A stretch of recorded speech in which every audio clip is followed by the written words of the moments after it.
Meanwhile, developing news in Lewiston, a Chinese food restaurant owner taken into federal custody and his restaurant shut down. Federal agents raided Golden Apple Buffet here in St. Peter's off Mexico Road Tuesday. 4:42 a.m.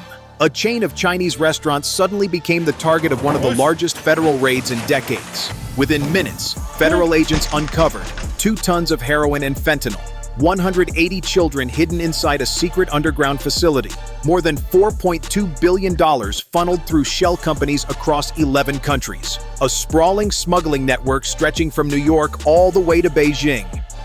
What began as a routine federal raid quickly escalated into one of the largest immigration and organized crime investigations in recent history. Why did Chinese restaurants become the focal point of Trump's largest immigration crackdown ever? And how did federal agents expose this entire network? Let's uncover what really happened. New research shows how Mexican cartels mass-produce fentanyl with chemicals that are sourced in China, then distribute the pills in the United States. Throughout the United States, many times the fentanyl-laced pills are in counterfeit drugs, as you just heard, like oxycodone or Aleve, and then smuggled into the United States. At exactly 3:28 a.m., while most of New York City was still asleep, a series of unusual alerts appeared on computer screens inside an FBI intelligence center. They all pointed to the same location, a small Chinese restaurant in Queens. For nearly 12 years, it had operated as a quiet neighborhood restaurant known for inexpensive late-night meals. Health inspections had never found anything suspicious. On paper, however, the business was failing. Tax records showed revenue had dropped by nearly 70% over the previous 2 years. Yet something did not make sense. Every night between 1 a.m. and 4 a.m., electricity consumption surged by more than 460%. Industrial refrigerators ran continuously, heavy ventilation systems never shut down, and backup generators burned nearly 3,000 gallons of diesel fuel each month, far beyond what a single restaurant should ever require. Traffic cameras revealed another mystery. Nearly 96 refrigerated trucks entered the rear alley every week. Their license plates were often covered with mud, and each stop lasted less than 20 minutes before disappearing into the darkness. Residents reported hearing heavy machinery beneath the building after midnight and smelling industrial chemicals drifting from the ventilation shafts. Delivery workers changed constantly, and no one stayed longer than 3 weeks. As FBI analysts expanded the investigation, they uncovered something far more disturbing. The restaurant was not operating alone. Financial records, surveillance footage, and corporate filings all led to Golden Dragon Group. Within hours, investigators identified 22 additional Chinese restaurants across New York showing the exact same nighttime activity, delivery patterns, and financial irregularities. What began as the investigation of a single neighborhood restaurant had suddenly become something far bigger. Beneath those ordinary kitchens, investigators were about to uncover a secret so horrifying that even veteran FBI agents would never forget it. Before we go underground, take a second to hit subscribe so you don't miss our next investigation. And tell us in the comments, what do you think the FBI will find beneath those restaurants? Drugs, hidden tunnels, or something even more terrifying? Now, let's find out. The Chinese criminal organizations then launder money from cartel meth, fentanyl, and other drugs through cash loans, sometimes given to unsuspecting Chinese nationals. After confirming the unusual electricity usage, FBI and ICE analysts began tracing every shipment connected to Golden Dragon Group. Within just 18 months, investigators identified 312 late-night deliveries from shell companies across California, Mexico, and overseas cargo hubs. Official records listed frozen seafood, tea leaves, cooking oil, and commercial kitchen equipment. But every shipment weighed far more than declared, some by nearly 1,400 pounds. The paperwork raised suspicion. The building records raised even more.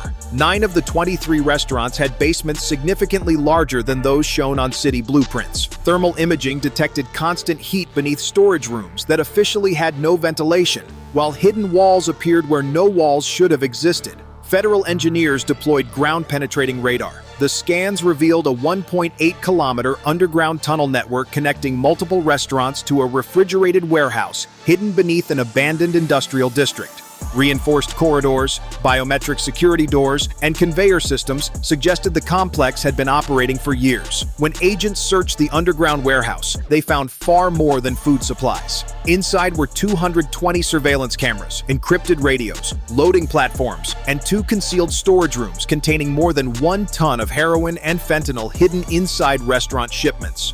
Then came the discovery that changed the entire investigation.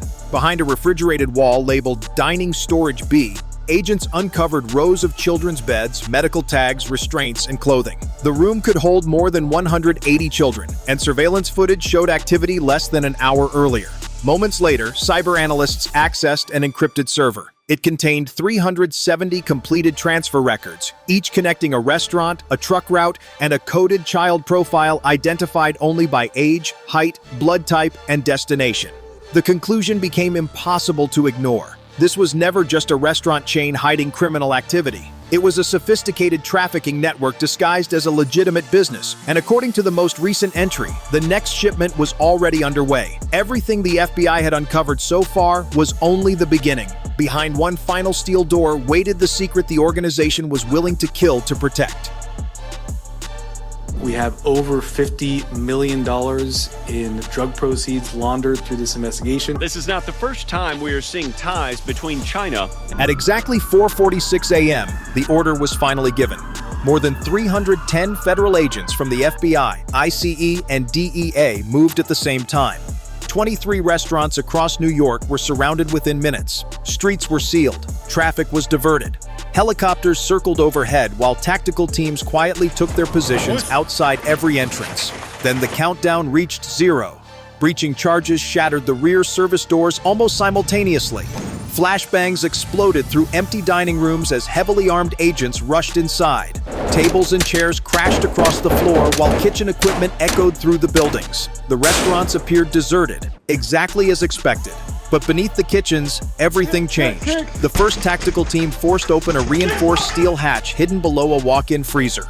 As they descended the concrete stairs, automatic security doors slammed shut throughout the tunnel network. Red emergency lights flooded the corridors. Surveillance cameras rotated toward the agents, and warning sirens echoed underground. Someone had activated the lockdown. Within seconds, several armed guards opened fire from behind stacks of supply crates, turning the narrow corridor into a deadly choke point. Bullets struck the concrete walls, sending fragments into the air as agents took cover behind steel support columns. The confined tunnel amplified every gunshot, making the exchange feel even more violent. Federal agents responded with disciplined precision, advancing section by section while another team bypassed the electronic security system.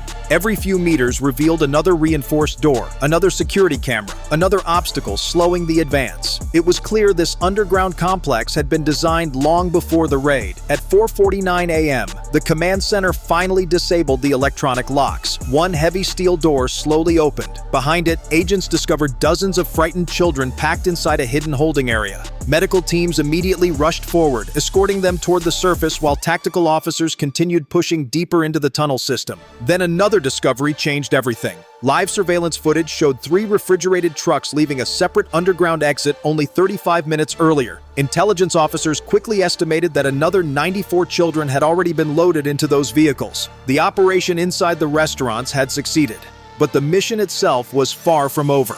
As the last armed suspect in the tunnel surrendered, helicopters already shifted toward the highways leading to the waterfront. Every available FBI and ICE unit received the same urgent order: stop the trucks before they reach the port, because if those vehicles disappeared into the morning traffic, so would the remaining children. At 5:19 a.m., the operation entered its most dangerous phase. Inside the FBI command vehicle, analysts finished reviewing surveillance recovered from the underground tunnel. The footage confirmed every agent's worst fear. 3 refrigerated trucks had left the hidden loading bay 35 minutes before the raid, each escorted by armed security vehicles. Their destination was clear: the Port of New York. Federal Command immediately deployed every available response unit. More than 140 FBI and ICE agents, supported by state police, helicopters, and highway patrol, spread across every major route leading to the waterfront. Traffic cameras and license plate readers tracked the convoy while officers established emergency roadblocks ahead. At 5:37 a.m., the first truck was spotted speeding along an industrial highway at nearly 70 miles per hour. The driver ignored every order to stop. Moments later, the escort vehicles opened fire, forcing pursuing federal SUVs to scatter across the roadway. The chase quickly turned into a rolling gun battle as agents fought to protect civilian traffic while keeping the convoy in sight. An armored ICE vehicle finally forced the lead escort into the concrete median. 3 suspects surrendered, while 2 others continued firing until tactical officers ended the confrontation. But the remaining trucks kept moving. One smashed through a temporary police barricade and raced toward the cargo terminals as helicopters tracked it from above. At 5:51 a.m., the final truck entered one of the nation's busiest container yards, weaving between towering stacks of shipping containers in a desperate attempt to disappear. The firefight erupted less than 90 yards from an international cargo ship preparing to depart. Using the containers as cover, armed traffickers exchanged gunfire with advancing federal agents until tactical teams gradually closed in and trapped the remaining suspects. When the shooting finally stopped, agents forced open the refrigerated trailers. Inside the first truck were more than 1.6 tons of heroin and fentanyl, hidden among legitimate food shipments. The second truck revealed something even more horrifying.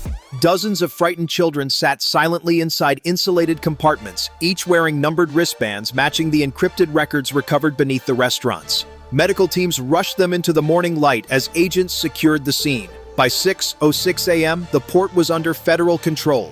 The trucks had been stopped. The children had been rescued. But as investigators examined the recovered documents, one disturbing truth became impossible to ignore. These 3 trucks represented only one shipment. The organization behind them was still operating far beyond New York.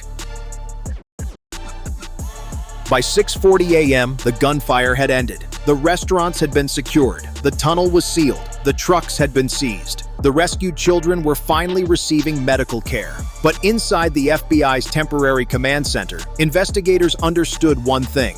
They had destroyed the operation's front, not its foundation. While evidence teams processed thousands of items recovered from the underground complex, FBI cyber specialists decrypted servers taken from the hidden control room. Less than 4 hours later, a financial map appeared on the command screen.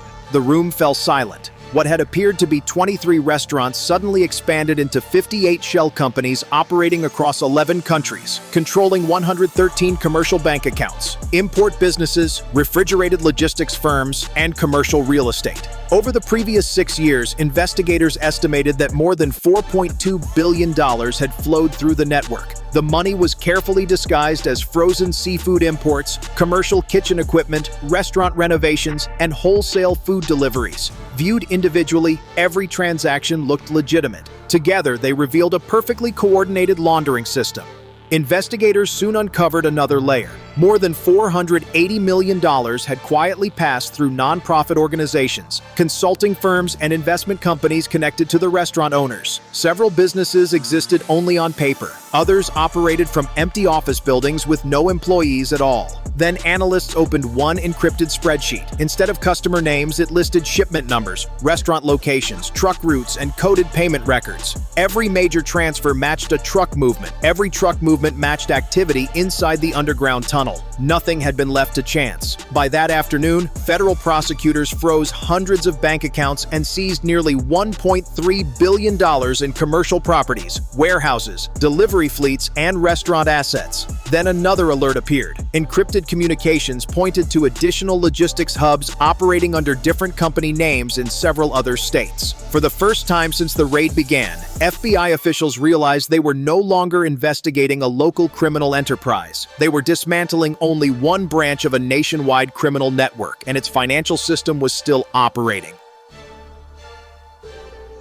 By 8:15 a.m., the morning after the raid, the tactical operation was over. The investigation was not. As news helicopters hovered above the sealed restaurants, television stations interrupted their regular programming. Images of armored FBI vehicles, ICE tactical teams, and rescued children spread across the country. Millions of Americans were asking the same question. How had a criminal network this large operated beneath ordinary restaurants for years without anyone noticing?